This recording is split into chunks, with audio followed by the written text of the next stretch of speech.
បាទអញ្ចឹងជាដំបូងជំរាបសួរលោកគ្រូនិងសួស្តីអ្នកនរគ្នាអញ្ចឹងនៅក្នុងវីដេអូនេះខ្ញុំនឹងបកស្រាយក៏ដូចជាបញ្យល់នៅការដែលយើងអាច install ក៏ដូចជា config នៅ DNS server អញ្ចឹងមុននឹងចូលដល់ការបកស្រាយយើងអាចទៅមើលនៅscenario ដែលខ្ញុំបានបង្កើតអញ្ចឹងនៅក្នុង scenario មួយហ្នឹងខ្ញុំយកខ្ញុំបង្កើតនៅ DNS 2មាន primary និង secondary ដែល primary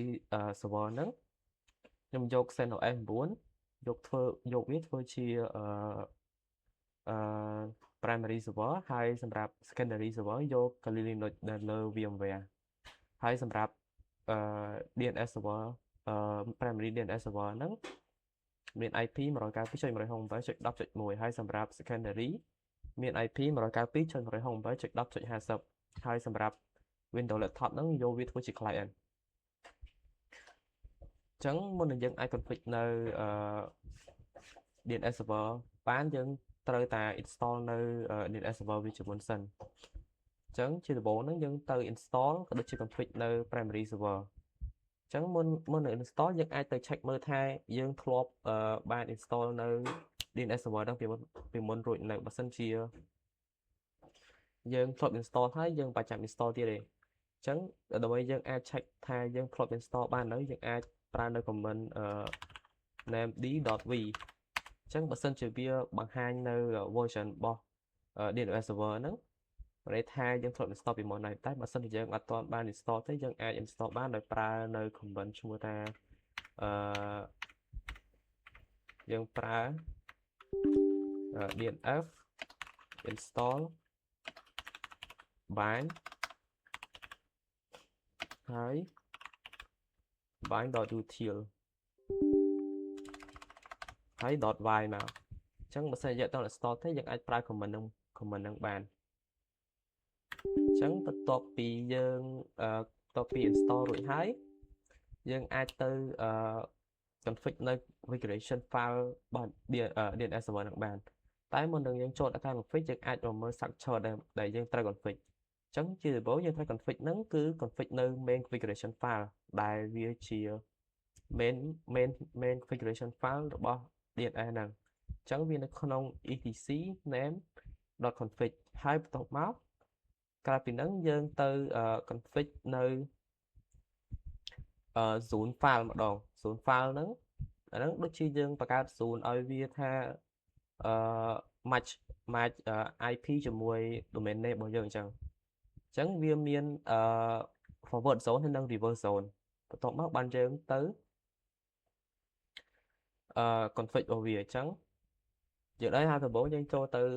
config នៅ main file ដែល main file របស់វាហ្នឹងនៅក្នុង etc អញ្ចឹងយើងចូលទៅ etc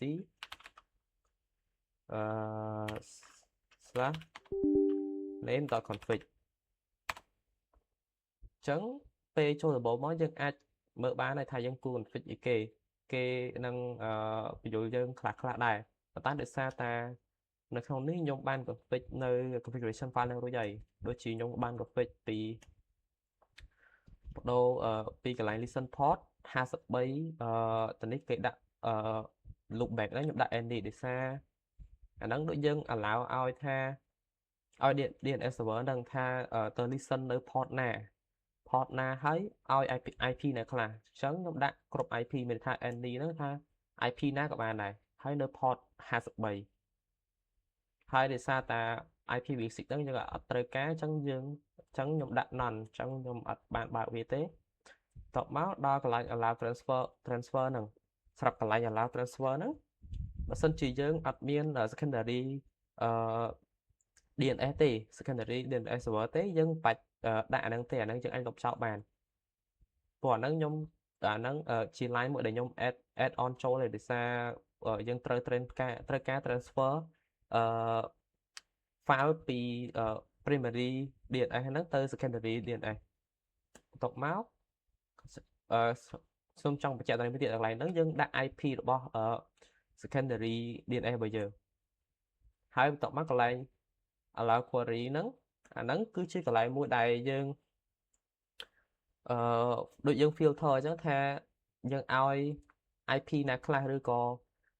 subnet ណាខ្លះដែលអាចឲ្យវានឹង request នៅ DNS បានអញ្ចឹងកន្លែងនេះខ្ញុំដាក់ any អញ្ចឹងមានថាមិនថា IP ណាទេគឺវាអាច request មកកាន់ DNS server នឹងបានទាំងអស់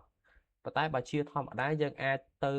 បង្កើតនៅ ACL មួយដើម្បីថាយើងកំណត់ថាឲ្យ subnet ណាវាអាច request មកកាន់ DNS server នឹងបានដើម្បីការពារឲ្យវា secure ទៅកុំឲ្យមានការ spoofing ជាដើម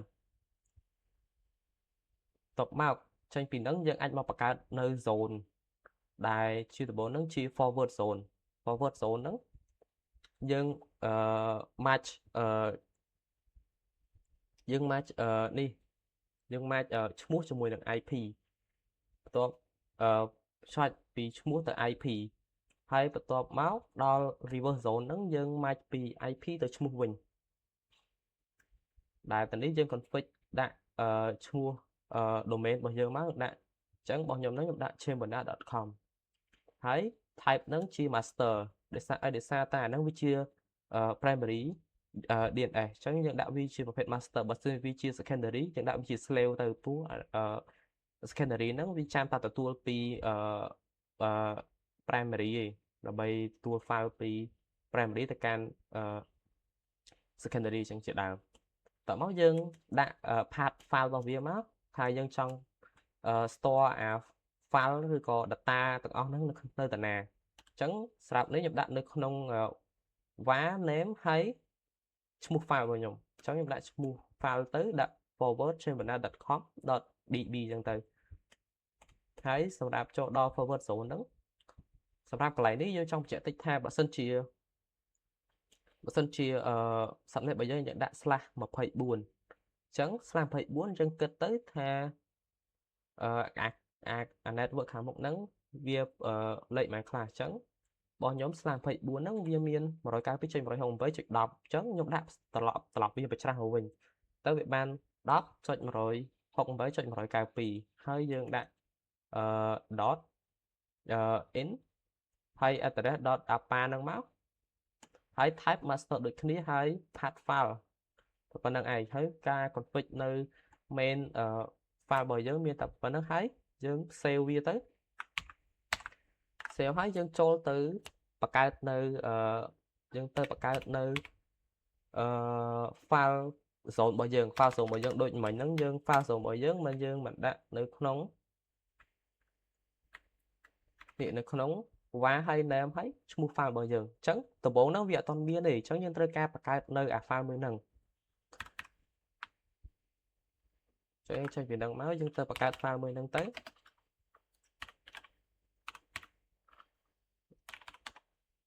ហើយ file របស់យើងអញ្ចឹងដោយសារខ្ញុំធ្លាប់បង្កើតហើយខ្ញុំចូលទៅមើលវាតែម្ដងអញ្ចឹងនៅពេលយើងបង្កើតហ្នឹងវាអត់ទាន់មានអីអញ្ចឹងយើងអាចចូលconfiguration មើលតាមរបស់ខ្ញុំឬក៏យើងអាចសើមកពី Google ដើម្បីដាក់ចូលបានដែលនេះដោយសារខ្ញុំបានកត់ត្រាវាទុកហើយអញ្ចឹងខ្ញុំគ្រាន់តែយកវាមកដាក់ទៅបានហើយនៅកន្លែងនេះ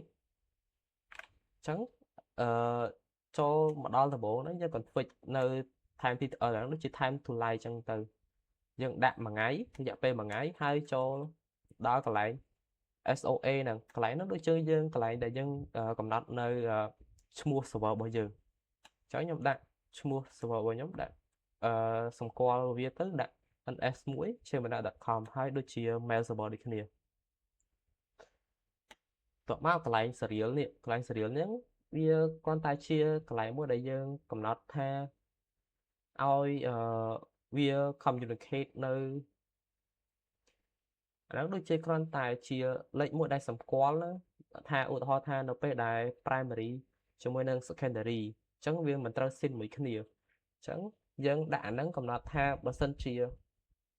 យើងមានការ config អីយើងត្រូវដូរលេខហ្នឹងរហូតព្រោះបើសិនជាយើងអត់ដូរទេអា secondary ហ្នឹងវាគិតថា primary របស់យើងហ្នឹងអត់បាន config អីផ្សេងពីconfiguration file ហ្នឹងទេតែបើសិនជាយើងបដូរវាទៅដល់ពេលដល់ secondary server check ទៅថាអាលេខ serial ហ្នឹងវាខុសពី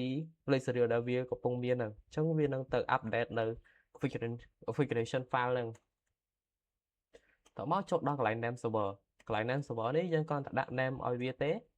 ទៅខ្ញុំដាក់ name server ទី1របស់ខ្ញុំឈ្មោះns1.chimana.com ហើយ name server ទី2ឈ្មោះ ns2.chimana.com តមកដល់ a record ហ្នឹងដូចជាកន្លែងដែលយើង map ចឹងយើង match ជាមួយនឹងឈ្មោះជាមួយទៅនឹង IP អញ្ចឹងខ្ញុំដាក់ map មួយវាទៅដែលដំបូងនោះដាក់ ns1 map ជាមួយនឹង 192.168.10 អស់.1 .10.1 តមក ns2 server ទី2ដាក់.50ដល់ add ហ្នឹងមានន័យថាខ្ញុំដាក់វាmatch chimana.com ទៅនឹង.1ហើយក៏ដូចជា.50ដូចគ្នាហើយ www ក៏ដូចគ្នាចឹងដែរអញ្ចឹងបន្ទាប់ពីយើង config នៅ forward 0 រួចហើយអញ្ចឹងយើងទៅ config នៅ reverse 0 ម្ដងអញ្ចឹងដែល reverse 0 ហ្នឹងវានៅកន្លែងហ្នឹងដូចគ្នា path ហ្នឹងដូចគ្នាគ្រាន់តែយើងដូរឈ្មោះវាទៅអញ្ចឹងសម្រាប់ reverse 0ក៏ខ្ញុំបាន config រួចហើយដែរដែលទាំងអស់នេះក៏ដូចតា forward 0ដូចគ្នាឯងកន្លែង name server ក៏ដូចតែគ្នាដែរតែខុសកន្លែងនេះកន្លែងនេះដូចជា pointer record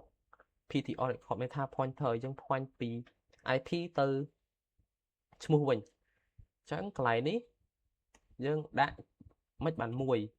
យើងnóiថាឈ្មោះដែលយើងបង្កើតកន្លែង zone ដែលយើងបង្កើតនេះយើងមិនដាក់10.168.192 អញ្ចឹងយើងបន្ថែមលេខ1ហ្នឹងមានថាយើងបន្ថែមពីមុខវាអញ្ចឹងមានន័យថា1.ពេលយើងថែម1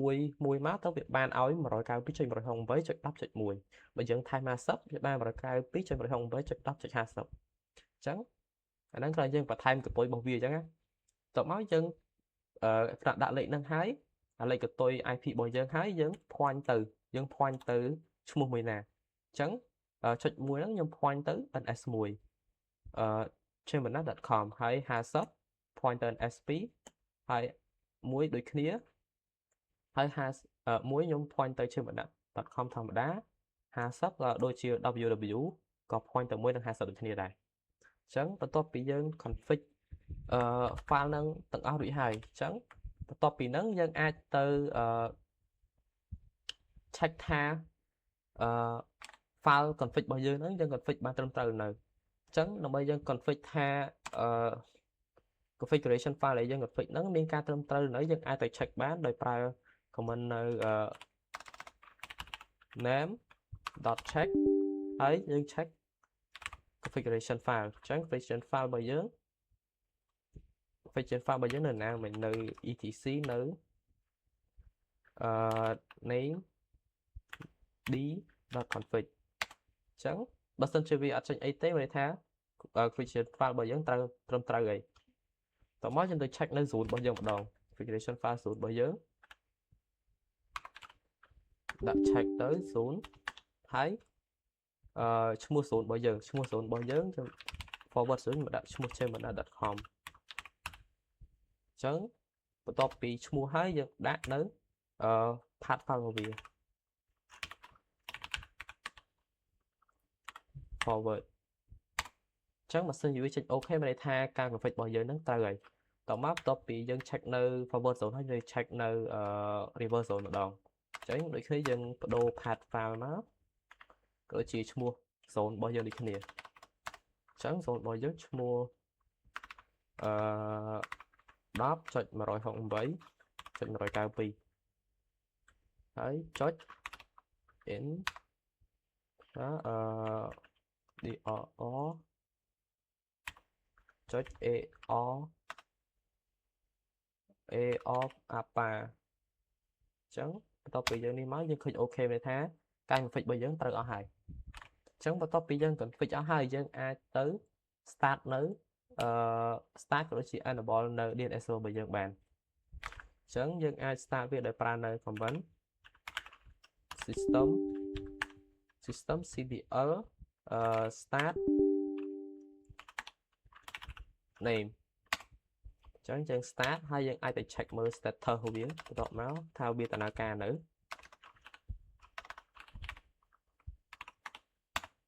chẳng mấy tha vi tận ca thầm đài chẳng đập bay ao tha server nâng vi start nơi tha ao sai nội nơi bao giờ nâng vi start nơi server điện server nâng ô tô np đài vi boot up chẳng từ nâng vi ai chùm nuôi ao của thọ tha np đài mi cả đặt phơi người trắng np đài phơi màu vĩnh nhưng mà trời ca là sai nội bởi giống mình trời ca boot màu vĩnh chẳng ở bên boot màu vĩnh nâng nhưng ao vía run nơi ASV nâng ô tô 100 chân từ menu từ start nơi ASV nâng sạc đào này chắc là bây giờ ai enable này bán chân bay vây của mình system ctl enable thấy name đi chẳng nhưng quay tập bên luôn máu vía enable sao vậy chẳng và top pin nâng dân ai tới config nơi firewall để xa ta firewall nó vì ai nâng vì ở đây score dân ở đây ba pra nơi điện server nâng tới vì ai nâng block nơi communication bên nâng có packet ấy đài tôi nơi điện server nâng chẳng dân ai từ cái nơi firewall bây giờ bạn là pra biển nơi firewall cmd 2 permanent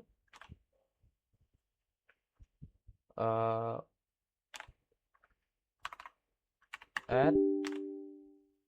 switch dx server dns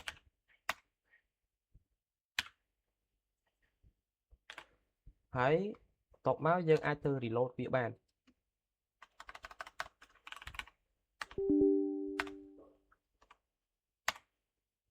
chẳng phần nâng vía sạc sai hay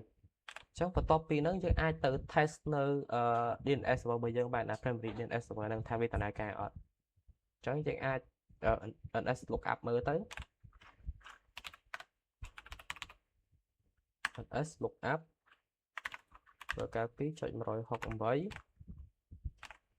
bây giờ tenison.com hãy tới số bông nè số bởi dân mình mà rồi cái phí chọn rồi học với cho top chọn mùi chắc mấy tha bây giờ đầm na ca thầm đà phải dân xạ từ đã www đã ta được nhiều còn bây giờ đã S1 có việc tận ca được thì số mình thay dân ai bị ban thá sự bây giờ nó tận cài thấy cái dân ai từ modify nơi pra client bởi dân bán này chấn đồng bay dân ai pra nợ điện server bán dân tới config nơi điện app bao bì tha ao viết tới ao client bây giờ nó listen tới điện server mình nè chẳng dân ai tới config bán nên không network management cho từ property đó IPv4 hỏi dân đặt màu dân đặt điện server bây giờ màu tại không lấy đặt điện server bây giờ miền phí miền primary nâng secondary chẳng đại primary dot mối hai secondary dot hai sub chẳng tập mới dùng sale cho ấy tới để sao tại nhóm ban ngọc phi đi ấy chẳng nhóm con ta s lookup mưa tới s lookup máu rồi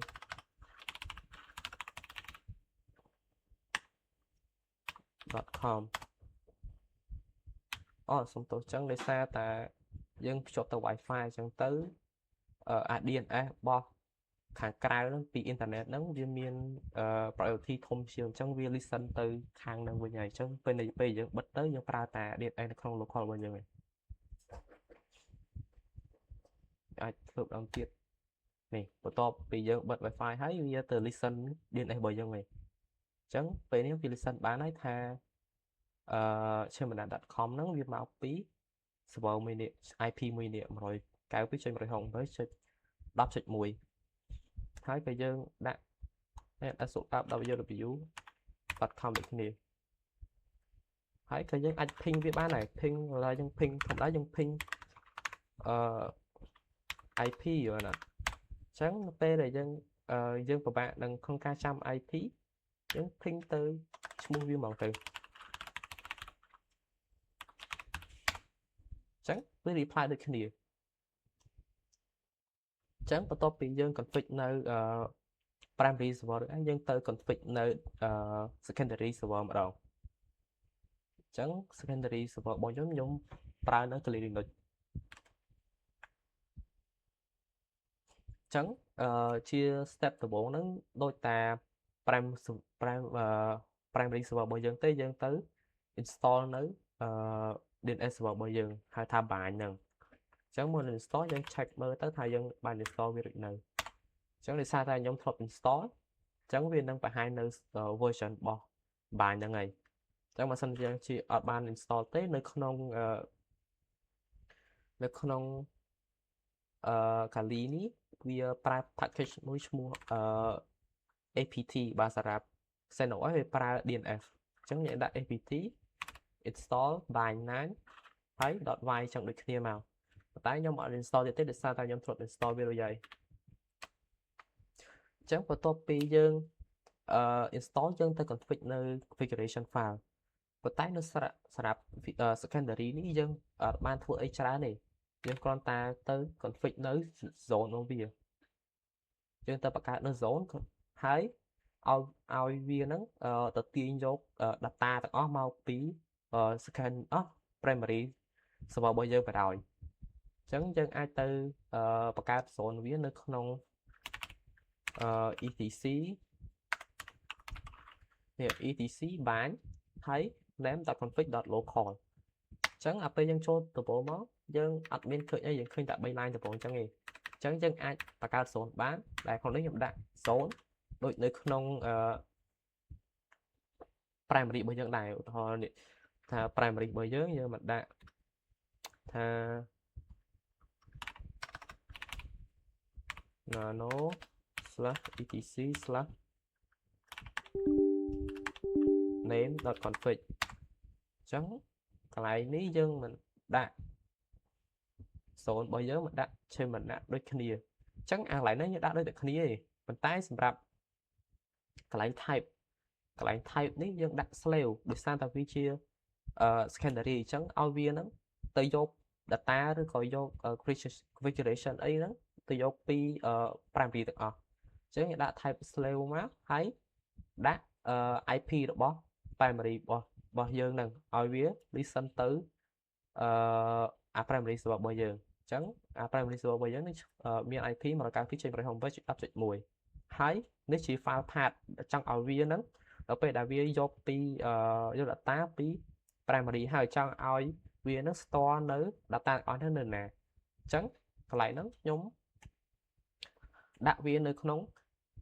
var catch bind ហើយឈ្មោះ file របស់ខ្ញុំអញ្ចឹងនៅក្នុងហ្នឹងក៏វាដូចតា primary ដូចគ្នាទេវាមាន zone 2វាមាន forward zone ហើយនិង reverse zone អញ្ចឹង forward zone ដូចខាងលើអញ្ចឹងហើយអាទី2នេះជា reverse zone យើងដាក់ដូចគ្នាដាក់ដូចអា primary ដូចគ្នាគាត់ថាយើងដូរ type របស់វាទៅ slave វិញហើយដាក់ IP របស់ master វាអញ្ចឹងទៅហើយ path ដូចគ្នាអញ្ចឹងបន្ទាប់ពីយើង config តា zone ប៉ុណ្ណឹងហើយយើងទៅ run ឲ្យវាដំណើរការយកមកព្រោះនៅក្នុងនេះវាអត់ពិបាកក្នុងការទៅ config នៅ creation file main នេះឯងដោយសារCentOS វាខុសពី Kali អញ្ចឹងទៅអញ្ចឹងយើងអាចទៅ start នៅ service របស់យើងបានយើងដាក់ system ctl ហើយ start សុំទោសname អញ្ចឹងតទៅពីយើង start ហើយយើងទៅ check status របស់វាទៅថាវាដំណើរការនៅ status អញ្ចឹងបើសិនជាវាដាក់កន្លែង active ហ្នឹង run នេះប្រេថាserver secondary server របស់យើងហ្នឹងវាដំណើរការហើយអញ្ចឹងតទៅពីហ្នឹងយើងអាចទៅ enable នៅ service ហ្នឹងឲ្យវា start auto បានដាក់ដូចតាមមុនទៅយើង enable ទៅហើយយើង check វាដូចគ្នាយើងដាក់ ns lookup មកកន្លែងនេះយើងដាក់50មកអូខេអញ្ចឹងនៅក្នុងហ្នឹងវាមាន 3 ហើយ point ទៅ point ពី IP របស់យើងហ្នឹងទៅកាន់ឈ្មោះអញ្ចឹង IP របស់យើង 192.168.10.50 ពី point ទៅ nsp ផង .com ផងហើយ www.com ផងអញ្ចឹងយើងអាចតេស្តមួយទៀតយើងដាក់ពីឈ្មោះទៅ IP វិញ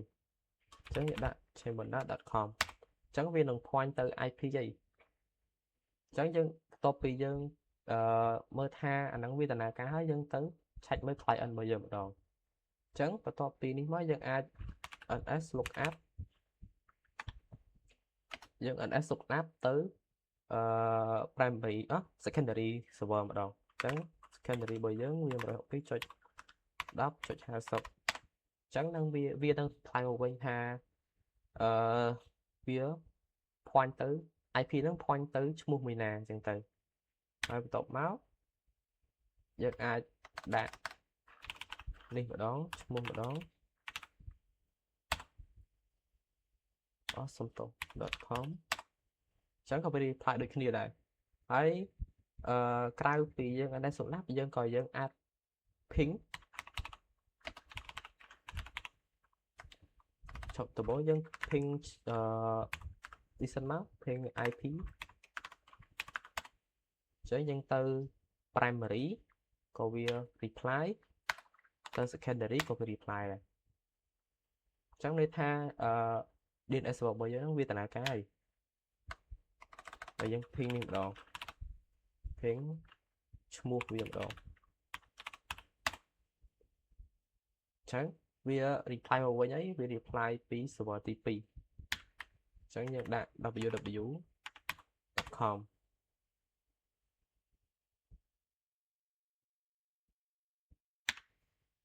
ឥឡូវយើងចង់ឲ្យវានឹង ns lookup ពី server ទីប្រហែល server យើងដាក់ channel.com ឲ្យវា ns lookup ពី server ទី 1 អញ្ចឹងវា reply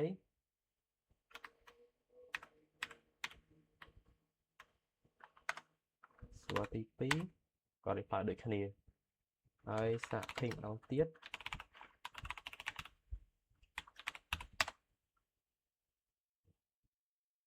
អូខេឈប់សុំទោសចង់ឲ្យវា reply ពី server ទី 1 វិញចុច 1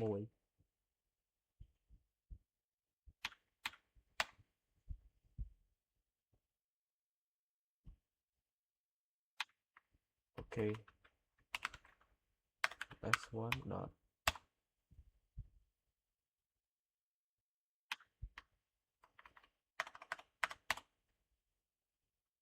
ចឹងអាហ្នឹងអីទៅយើងអាចទៅឧទាហរណ៍បើយើងឃើញចឹងដំណើរការយើងអាចទៅយើងសាកបិទនៅprimary server របស់យើងបានថាបើសិនជា primary server របស់យើងហ្នឹងវា down អញ្ចឹងsecondary server របស់យើងហ្នឹងវាអាចដំណើរការជំនួសprimary server របស់យើងបានអត់អញ្ចឹងខ្ញុំអាច shut down វាបាន system cpl ដាក់power off អញ្ចឹងពេលនេះវាកំពុងតែ shut down នៅ primary server ហើយអញ្ចឹងយើងរងចាំបន្តិចដើម្បីវាshut down ឲ្យអស់សិន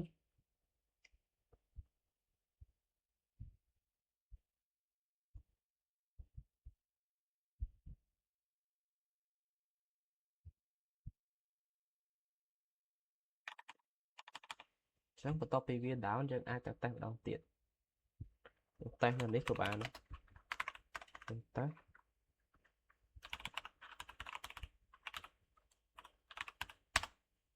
ញ្ចឹងវានៅតែដំណើរការអញ្ចឹងទោះថាprimary server របស់យើងហ្នឹងវា down មែនប៉ុន្តែsecondary server របស់យើងហ្នឹងវា take place primary server របស់យើងហើយ